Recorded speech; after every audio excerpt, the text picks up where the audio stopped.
Hello, I am attorney Masa Sam Foray, founder of the Foray firm with offices in Chicago and in Houston, and I'm back again today to talk to you about all things immigration.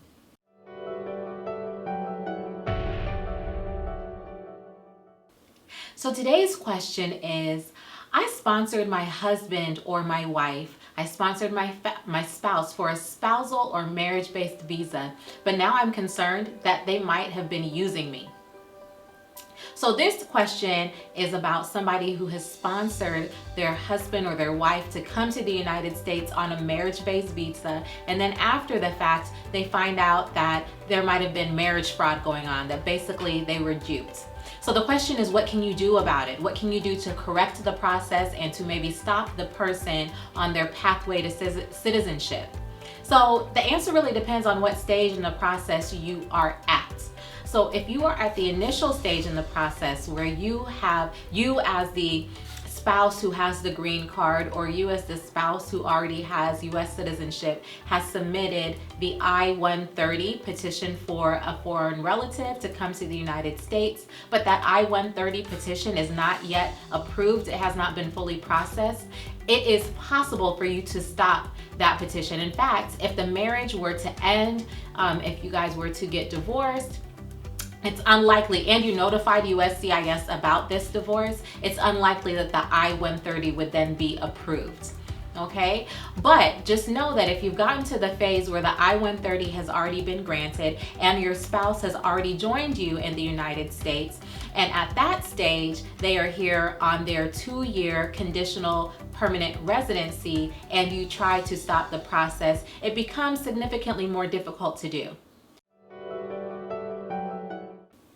And the reason why it becomes significantly more difficult to do is, remember in another video I had gone into a bit of detail about what an immigrant spouse could do if their US citizen or green card holder spouse was no longer cooperating in the process for them obtaining their own green card.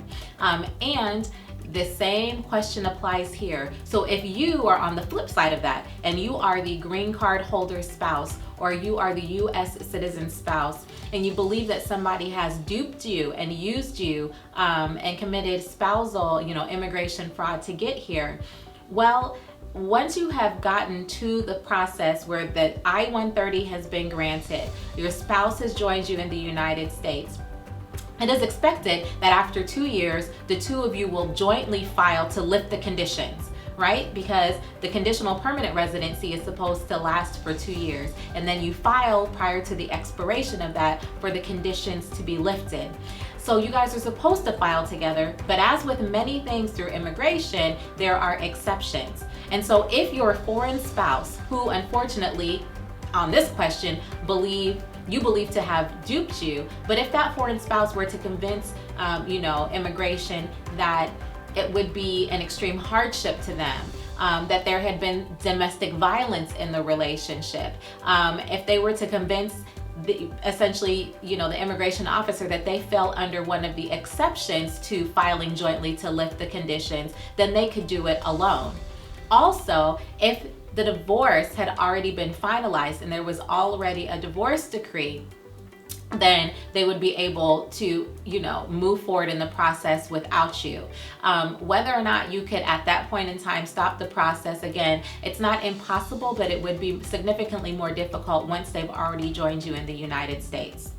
That being said, I do believe there's one third opportunity to stop the process of them achieving citizenship, and that would be because many people, once they've achieved their green card, they may believe that it's just a rubber stamp to become a US citizen.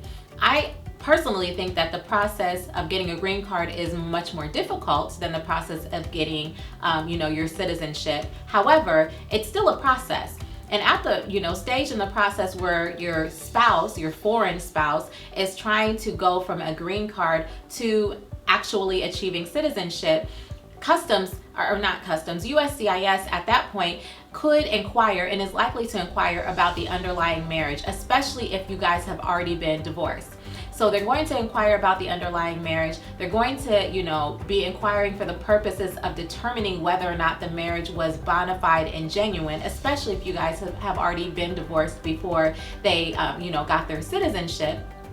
And at that point in the game, if for whatever reason you knew that their application was pending and you knew that they had submitted that, then that might also be an opportunity for you to inform immigration about the fraud and to alert them about what you think, was going on in the first place. So I do hope that you don't find yourself in this situation. Unfortunately, there are many people who do. And so if you find yourself the victim of immigration fraud, just know that you are not alone. But do reach out to an immigration attorney that you trust to make sure that your rights are protected and your questions are answered. I hope that this was helpful.